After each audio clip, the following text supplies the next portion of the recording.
La somme théologique de saint Thomas d'Aquin, première partie, question 2, article 3, Dieu existe-t-il?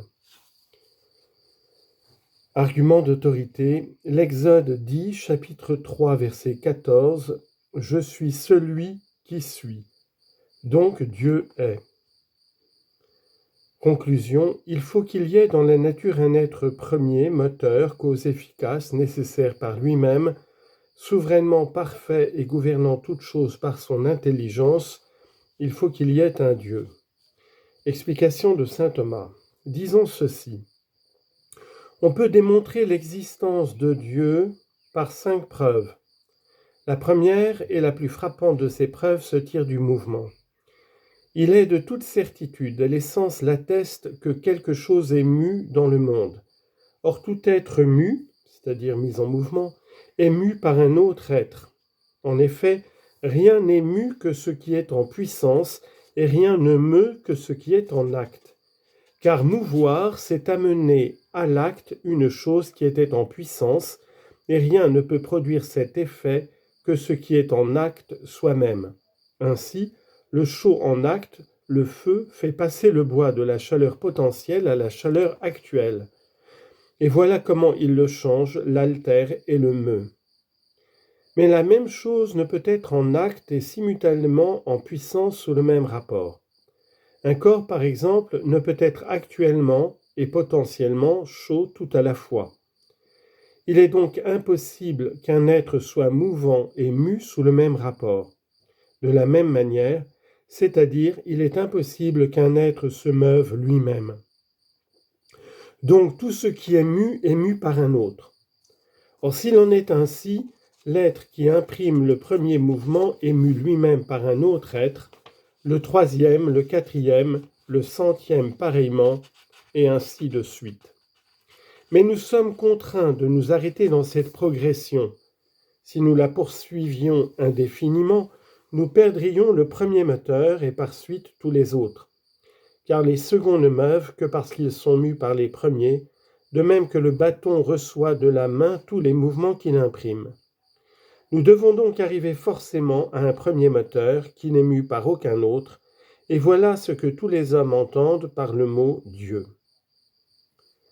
La deuxième preuve se tire de la nécessité d'une première cause. Nous voyons dans le monde les causes efficientes s'enchaîner les unes aux autres, mais nous ne voyons pas, et cela est impossible, qu'une cause soit à elle-même sa propre cause, car elle serait alors antérieure à son existence, ce qui répugne.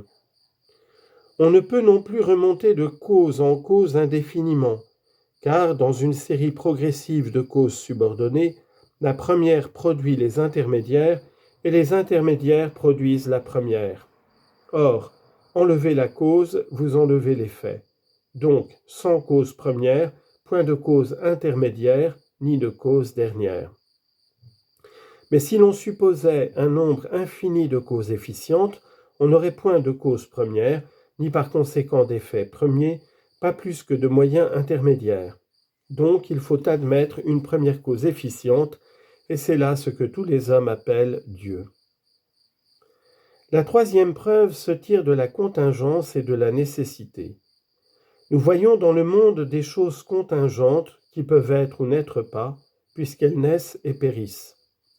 Or, il est impossible que les choses contingentes existent toujours, car tout ce qui peut ne pas exister a un temps de non-existence. Si donc toutes les choses sont contingentes, il y a eu un temps où rien n'existait dans le monde. Mais s'il n'en avait jamais été de la sorte, rien n'existerait aujourd'hui, car ce qui n'est pas ne peut pas commencer d'être que par quelque chose qui est. Car ce qui n'est pas ne peut commencer d'être que par quelque chose qui est. Si donc rien n'avait existé dans un temps donné, rien n'aurait pu commencer jamais d'exister, rien n'existerait maintenant, ce qui est absurde. Tout n'est donc pas contingent. Mais il y a un être nécessaire.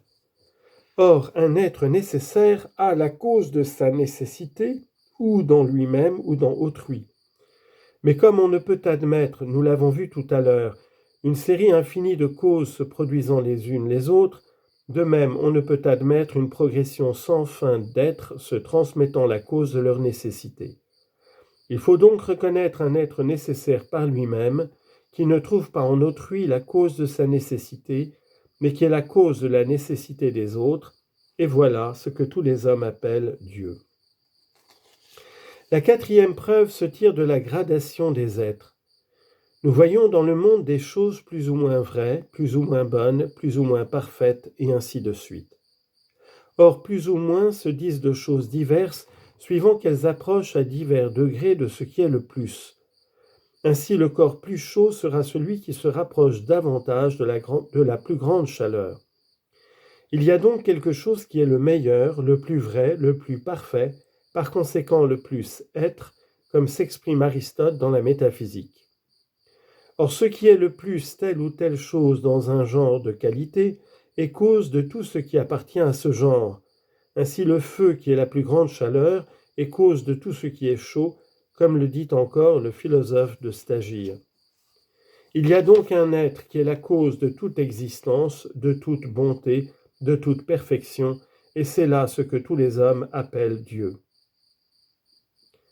La cinquième preuve se tire du gouvernement du monde.